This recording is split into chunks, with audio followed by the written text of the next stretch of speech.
Assalamualaikum warahmatullahi wabarakatuh. Halo everyone, bagaimana kabarnya hari ini? Semoga sehat selalu ya. Perkenalkan, saya Elvina Nur Fazrin dengan NIM 1908 205011, Program Studi Akuntansi Syariah Semester 4 Kelas A, Fakultas Syariah dan Ekonomi Islam YIN Syekh Nurjati Cirebon. Video ini dibuat untuk memenuhi tugas mata kuliah penganggaran perusahaan. Untuk lebih jelasnya, mari kita simak video berikut ini. Let's study!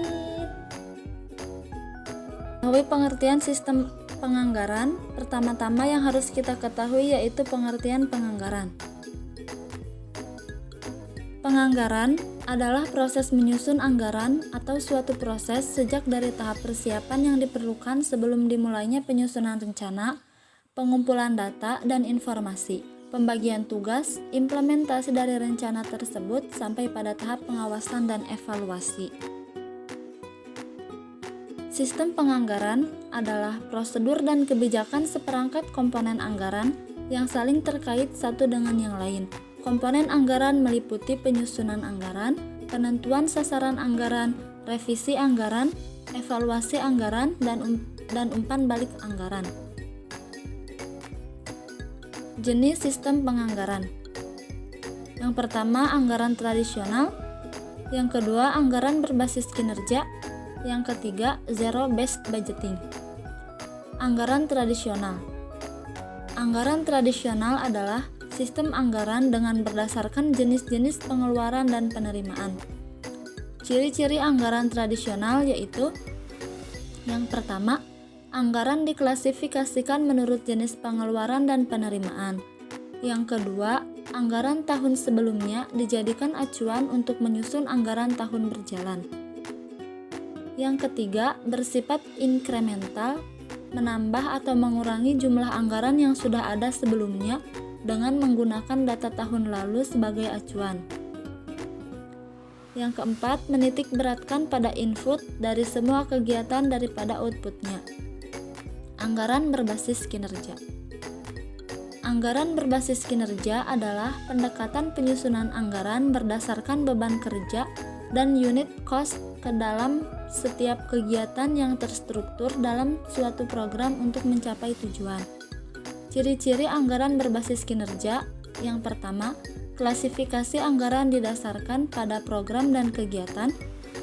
Yang kedua, penekanan pada pengukuran hasil kinerja dan bukan pada aspek pengawasan. Yang ketiga, setiap kegiatan harus dilihat dari segi efisiensi dengan memaksimalkan output. Yang keempat, memerlukan standar pengukuran hasil kinerja. Zero-based budgeting. Zero-based budgeting adalah sistem anggaran yang mengasumsikan bahwa kegiatan pada tahun anggaran yang bersangkutan dianggap berdiri sendiri, tidak ada kaitannya dengan anggaran yang lalu. Ciri-ciri based budgeting.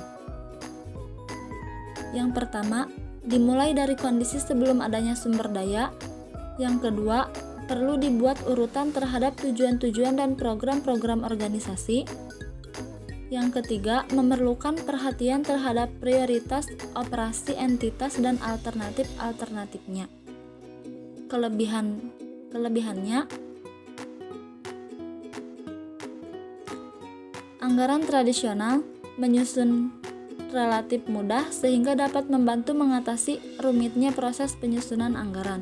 Tidak memerlukan pengetahuan yang terlalu tinggi untuk memahami program-program kegiatan baru, karena banyak dari kegiatan-kegiatan tersebut merupakan lanjutan dari kegiatan tahun-tahun sebelumnya.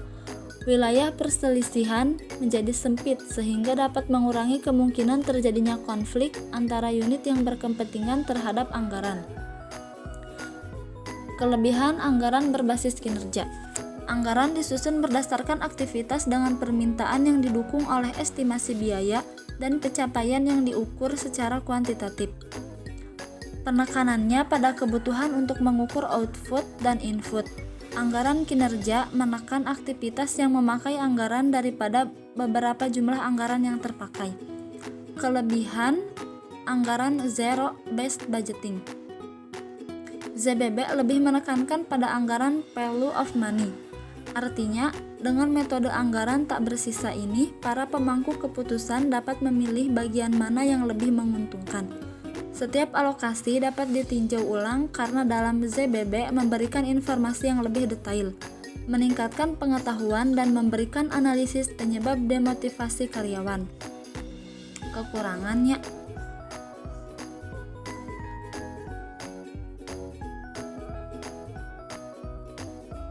anggaran tradisional, hubungan yang tidak memadai antara anggaran tahun dengan rencana pembangunan jangka panjang.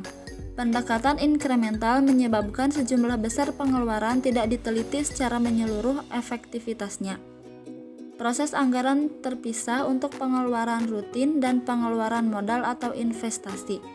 Anggaran tradisional bersifat tahunan. Anggaran tahunan tersebut sebenarnya terlalu pendek, terutama untuk proyek modal dan hal yang dapat mendorong praktik tidak diinginkan. Kekurangan anggaran berbasis kinerja. Hanya sedikit dari pemerintah pusat dan daerah yang memiliki staf anggaran atau akuntansi yang memiliki kemampuan memadai untuk mengidentifikasi unit pengukuran dan melaksanakan analisis biaya. Banyak jasa dan aktivitas pemerintah telah secara khusus dibuat dengan dasar anggaran yang dikeluarkan atau cash basis. Kekurangan anggaran zero-based budgeting, terlalu banyak memakan waktu. ZBB cenderung digunakan untuk aktivitas jangka pendek dan rentan berubah-ubah. Perusahaan atau organisasi memerlukan teknologi yang akurat karena penentuan paket keputusan harus berdasarkan data. Rentan terhadap kekurangan oleh oknum perusahaan atau organisasi yang tidak bertanggung jawab. Kelemahan penganggaran. Yang pertama, terlaksananya dengan baik kegiatan-kegiatan tergantung pada kegiatan estimasi tersebut. Yang kedua, anggaran hanya merupakan rencana. Yang ketiga, anggaran hanya merupakan suatu alat yang dipergunakan untuk membantu manajemen atau manajer dalam melaksanakan tugasnya, bukan menggantikannya. Yang keempat, kondisi yang terjadi tidak 100% sama dengan yang diramalkan sebelumnya. Do you have any question?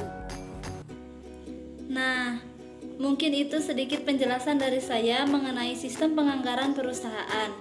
Terima kasih kepada teman-teman semua yang telah menonton video ini dari awal hingga akhir. Saya memohon maaf yang sebesar-besarnya apabila video saya terdapat kekurangan. Wassalamualaikum warahmatullahi wabarakatuh.